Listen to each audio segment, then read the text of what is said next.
Ini saya bacain ya cerita terakhir untuk malam hari ini. Malam Pak, Mas, dan Mbak. Ini cuman mau curhat. Jadi gini, dari kecil hidup saya sudah lumayan keras dibanding adik-adik saya. Sampai saya lupa gimana caranya senyum setiap kali difoto. Dan sampai sekarang kadang nggak sadar kalau saya ngomong nggak pakai ekspresi. Tapi waktu itu masih bisa saya handle.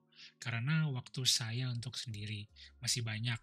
Dan memang bebas dari beban pikiran. Tapi semakin lama semakin susah. Ditambah tidak hanya bully tapi juga body shaming. Kehidupan selama 12 tahun sekolah saya jauh dari kata bahagia. Kalaupun saya curhat sama orang tua yang ada malah makin dimarahi. Jadi saya tahan sendiri. Mencoba tetap waras, tapi masih belum hilang itu sampai sekarang inferior kompleks, di mana kalau sudah kena sering error. Sampai nggak ngerti sama bahasa manusia. Hehe. Sampai di masa kuliah, saya merasakan bagaimana rasanya kalau ada seseorang yang menangis untuk kamu dan marah demi kamu. Terus ada teman yang nanya, hidup lu berat gitu kok masih bisa waras? Dan masih bisa ngontrol emosi? Jawaban dari saya, kalau mau ungkapin emosi atau apa yang dirasakan boleh dan itu wajar. Tapi pikirin konsekuensinya dan apakah bisa dihandle kalau benar kejadian. Pada akhirnya, kalau kalian punya tempat untuk menjadi diri sendiri dan bisa dipercaya layaknya friendship di My Little Pony, kalian beruntung.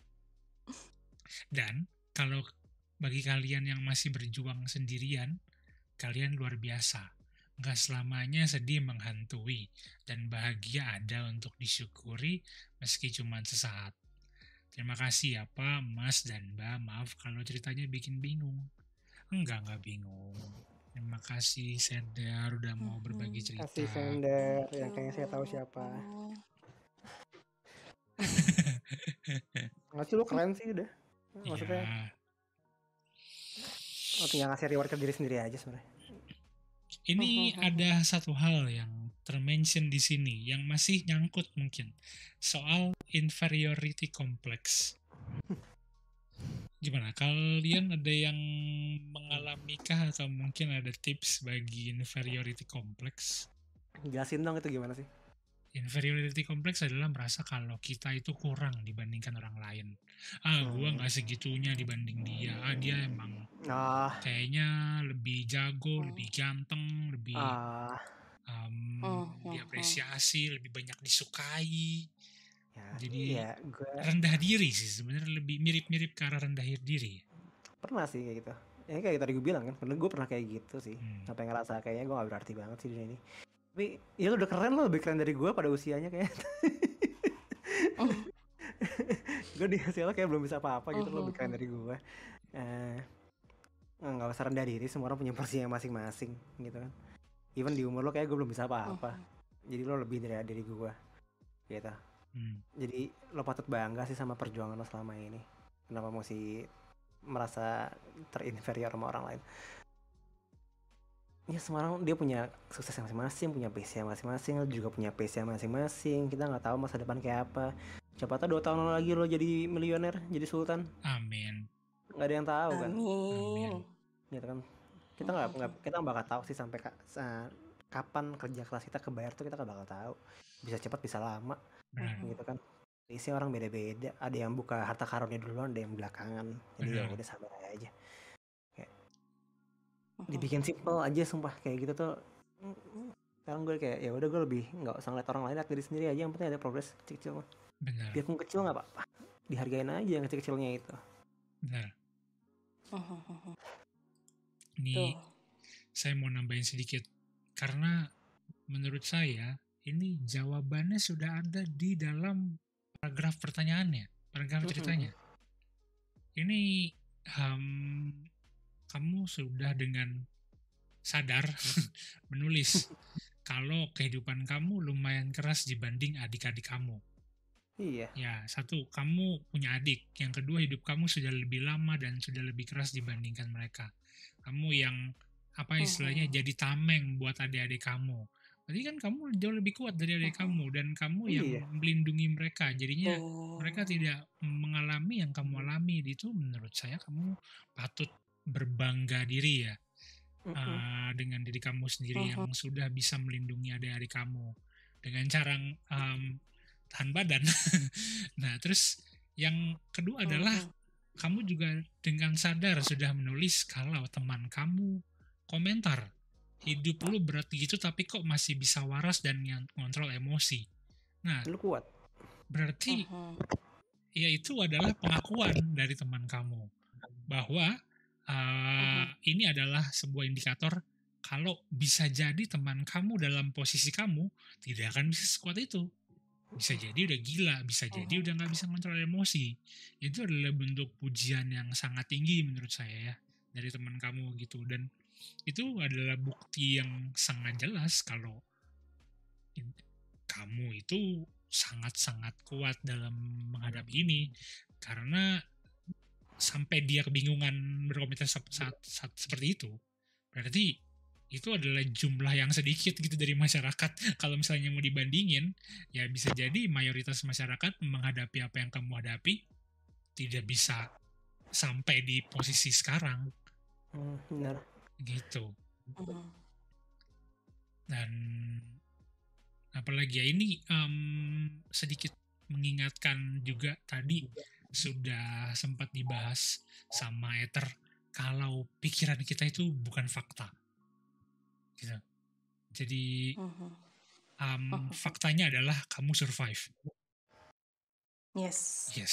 Dan kamu sudah sampai di sini. Itu yang fakta. Dan kamu belum gila gitu. Iya, masih waras.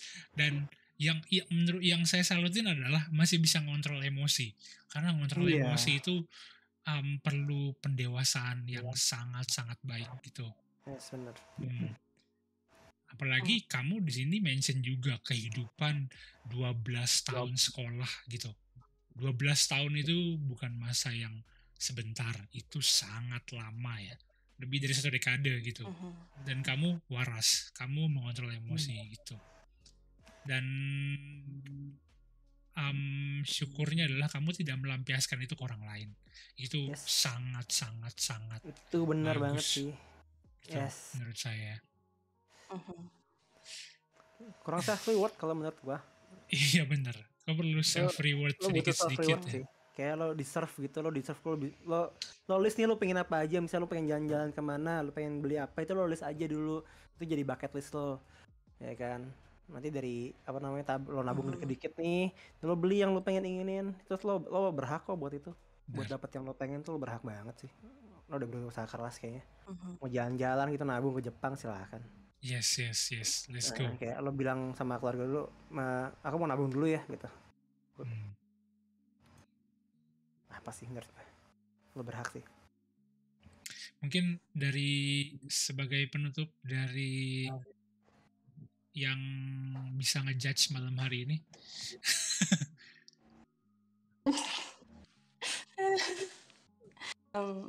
Intinya sih sebenarnya sudah disampaikan sama Mas Ainga sama inferiority complex atau merasa apa ya tidak cukup atau dibandingkan orang lain itu adalah hal yang wajar sih sebenarnya, karena manusia itu kodratnya manusia mesti melihat rumput tetangga itu jauh lebih hijau gitu kan. Cuma balik lagi lah tadi jangan membandingkan rumputmu sama rumput tetanggamu, bisa jadi nanamnya berbeda. Syukurin aja apa yang udah punya, dan pemikiran negatif tadi ya belum tentu itu fakta memang yang terjadi gitu. Dengan kamu sudah melakukan hal ini itu adalah udah sangat baik sekali gitu. Jadi semua orang itu mesti punya ini deh, hal-hal yang baik atau hal-hal yang lebih dibandingkan yang lainnya.